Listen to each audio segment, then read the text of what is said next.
एक गांव था, झुरमुट। उस गांव के सभी लोग मंगलवार को कोई काम नहीं करते थे, बल्कि सभी लोग डर से अपने अपने घरों में छिपकर बैठ जाते थे। उन गांव वालों का कहना था कि इस गांव में एक तांत्रिक का साया घूमता है, वो भी सिर्फ मंगलवार के दिन। तांत्रिक मंगलवार के दिन भूत बनकर आता था एक आदमी की बलि लेने।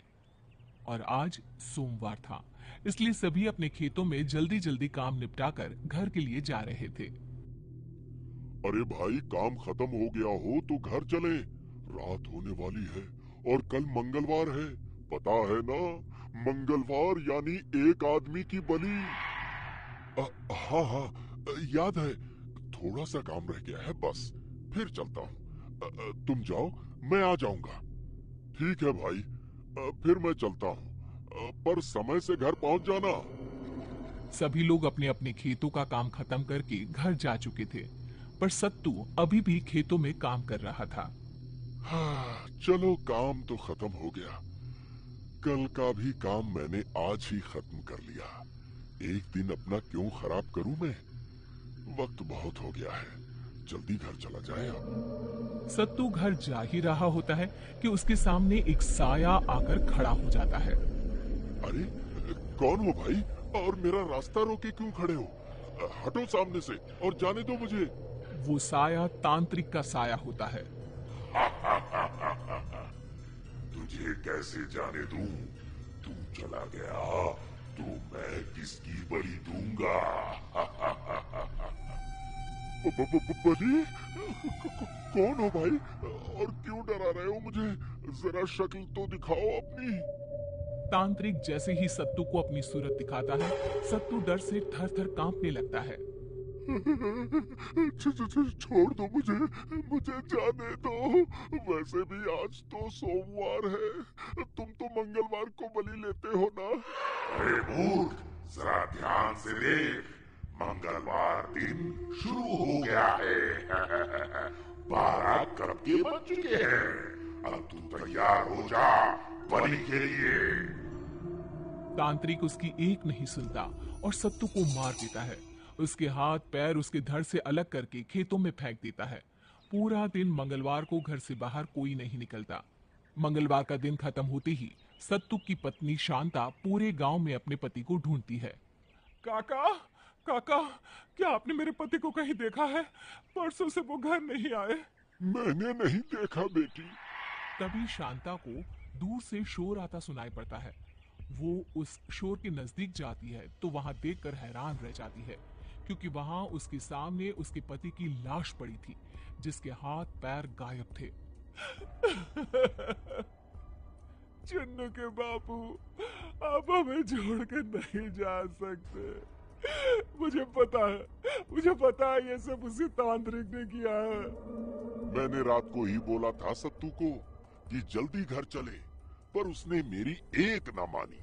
बोला मुझे अभी और काम करना है खेतों में।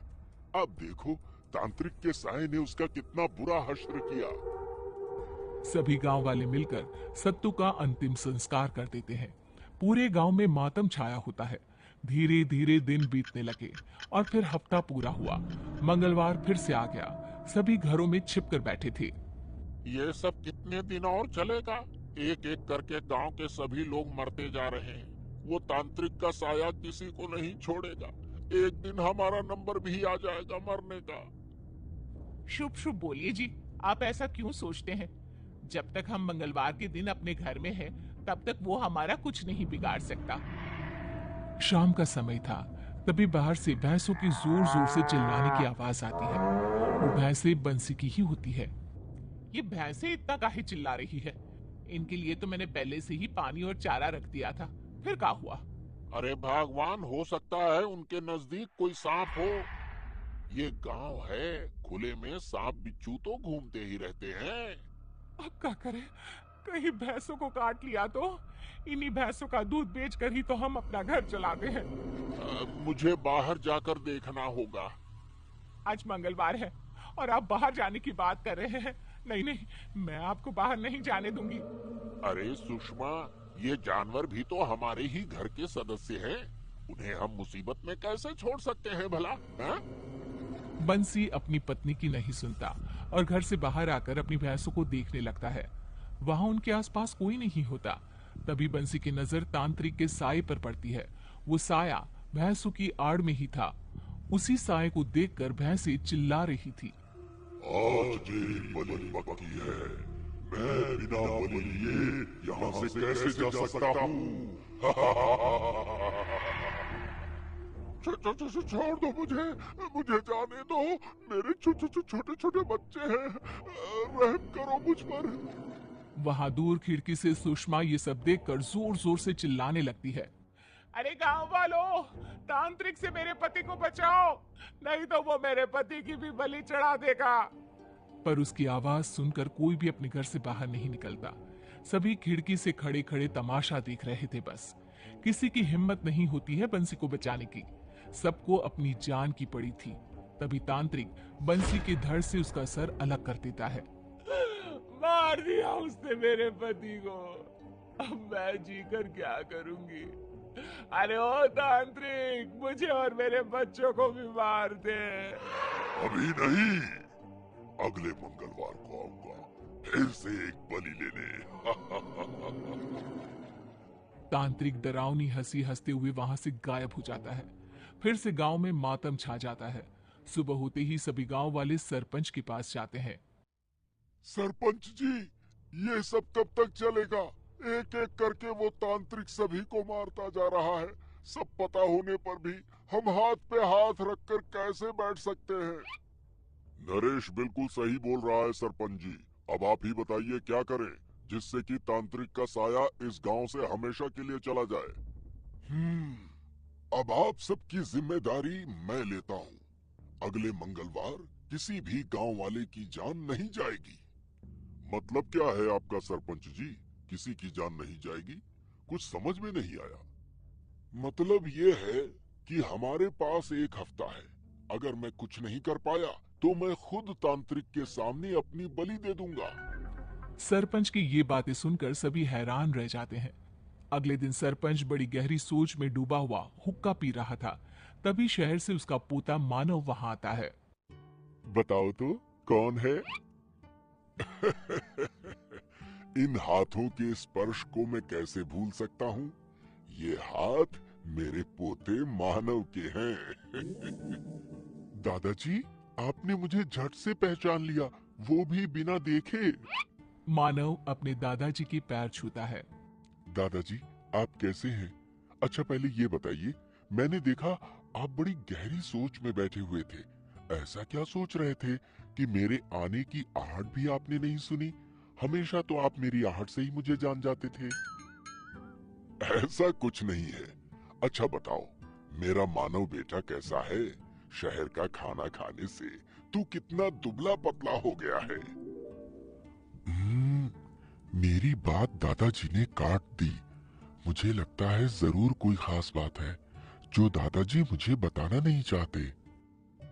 अच्छा दादाजी, मैं जरा अपने दोस्तों से मिलकर आता हूँ। मानव अपने दोस्तों से मिलने जाता है। उसे वहां से पता चलता है तांत्रिक के बारे में और इस मंगलवार सरपंच क्या करने वाले थे उसके बारे में भी। शायद दादाजी यही सोच रहे थे, इसलिए उदास दिख रहे थे। मैं उन्हें मरने नहीं दूंगा। मानव मंगलवार आने का इंतजार करता है। आखिर मंगलवार का दिन आ ही गया। मानव बेटा, आज तुम घर से बाहर मत जाना, अंदर ही रहना। ऐसा क्यों दादाजी? मैं तो जरूर जाऊंगा। अरे नहीं नहीं बेटा, तू अपने दादाजी की बात नहीं मानेगा क्या? दादाजी, मुझे सब पता चल गया है। आज उस तांत्रिक को आप नहीं, मैं दूंगा अपनी बलि। इतना बोलते ही मानव घर से बाहर चला जाता है। तभी उसके सामने तांत्रिक का साया आकर खड़ा हो जाता है। आज इसे मेरे हाथों से कोई नहीं बचा सकता। जैसे ही तांत्रिक मानव को मारने के लिए हाथ उठाता है, मानव के शरीर से एक तेज रोशनी निकलकर तांत्रिक को पीछे धकेल देती है। ये क्या था? मैं इतना कमजोर क्यों महसूस कर रहा हूँ? और वो रोशनी कैसी थी? हाँ? मानव भी ये देखकर हैरान था। तभी उसे याद आता है कि उसने हनुमान जी का लॉकेट पहना है। ये सब उसी लॉकेट का चमत्कार है। अब ये लॉकेट ही हमें बचाएगा और इस तांत्रिक के साए को भगाएगा यहाँ से हमेशा के लिए। मानो जैसे ही वो लॉकेट तांत्रिक के सामने करता है, तांत्रिक डर के वहां से भाग जाता है और फिर कभी नहीं आता उस गांव में।